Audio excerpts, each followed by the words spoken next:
You can see right here that it looks like it's getting wet, but it's just a real fine mist right there. So I definitely want to adjust that head over there so it throws out in the road just a tiny bit more. So these are Hunter I-20 heads. They come with this neat little tool right here. It's kind of got two tools, one on each end, and it's got a dial right here. You can turn this in the middle for plus or minus for the rotation. You simply just put it down in here. Let's see, which way do we want to go? Actually, it's over here on the side. I'm just going to give it one little click, and there we go. Throwing out in the road much better. That way I'm sure to get plenty of water on my edges for my grass seed. Now when I put my system in, I went way overboard, okay? So I got 17,000 square foot of turf around the house, and when I put my system in, I could have very well gotten away with 9 zones easily, but I've got 11 because I tightened them down a little bit to give me some better coverage, simply because I wanted it. My heads overlap about 2 foot, meaning that one head will throw about 2 foot past the one beside it, and then the same here will throw about 2 foot past that one. That's why you see that little bit of water out in the road. It's kind of an oblong shape, a rectangular shape, so it's kind of hard. If I cut it back to where it just barely touches the grass, out here on the outside arc, it's not going to catch that. So that's why it throws out in the road just a little bit, because I also need that head right there to throw and reach this grass right here. And I'm just manually going around and turning each one of them on and just checking my coverage really good to make sure my coverage is exact. Hey there, it's Pete with GCI Turf. Hope you're having a great day today. Aerating and seeding right around the corner. Now if you're fortunate enough and blessed to have an irrigation system, that is so awesome. Make sure you check it. Go through all your zones. Make sure your coverage is really good, touching every single square inch of grass. Along your roadsides, make sure it's throwing out in the road just a pinch, so when you're doing that plugging or that aerating down the edge and you're putting that grass seed right on the edge, you want to make sure that gets the same amount of water as it does out in the middle of the yard. Now I was on the way to the garden the other day, and I happened to see something right here that wasn't quite normal. I'm gonna cut this zone on and watch what happens.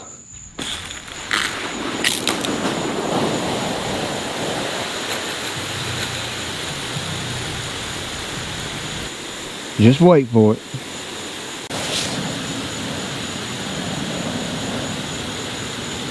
There it goes. You see it?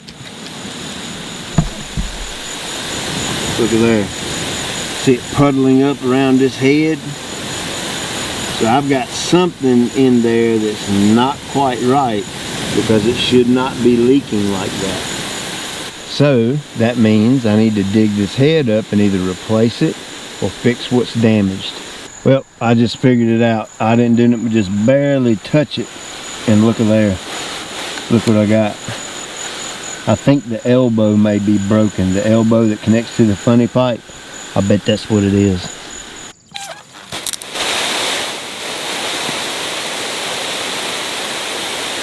Now you've got another little set screw right here at the top, and you can twist that clockwise, and that set screw is going to interrupt the flow of water. You can see how that fans it out. And then when you back off of it, it's more of a pencil stream. But what you don't want is a full-blown pencil stream. You want to fan that out just a little bit, and it'll make for a lot better coverage.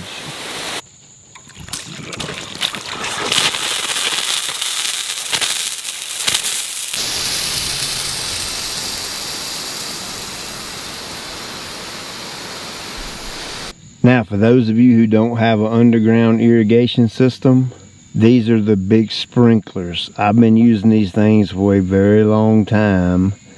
In the past couple of years, I've been hooked up with them to better give you some money off, give you a coupon code on them. So I'll put that in the description below.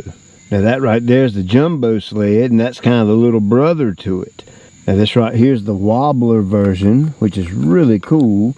They have an impact version and a version that has a rotor on it.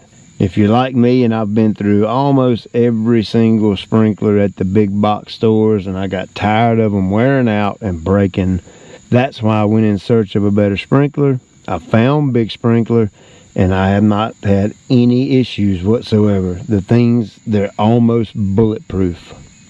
I can't tell you how many times I'll go to a new client's home and check out their irrigation system, and the coverage is just terrible.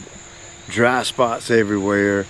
The installer put way too many heads on his own, so it's got this little trickle of a water coming out.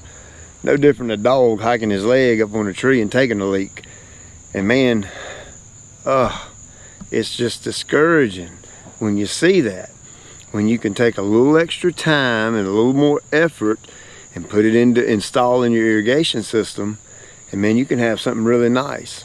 So hey, be sure and check for coverage, be sure and check for leaks, any other thing that you can think of. Just go and check your irrigation system out. If you don't have an irrigation system, you can pick up one of those big sprinklers. The link's in the description. But the gist of this video is just get out there and spend a few minutes and look over your system. Make sure everything's working right before you go in through all the trouble and the time and the effort and spend money on grass seed and fertilizer. And if you rent a plugger or an aerator or pay a company to do it, make sure you spend the time, 15, 20, 30 minutes, go through your system, check it out. So hey, I appreciate you watching. Like, subscribe, and tell all your buddies. Got lots of yard videos. I got lots of cool aeration seeding videos coming soon.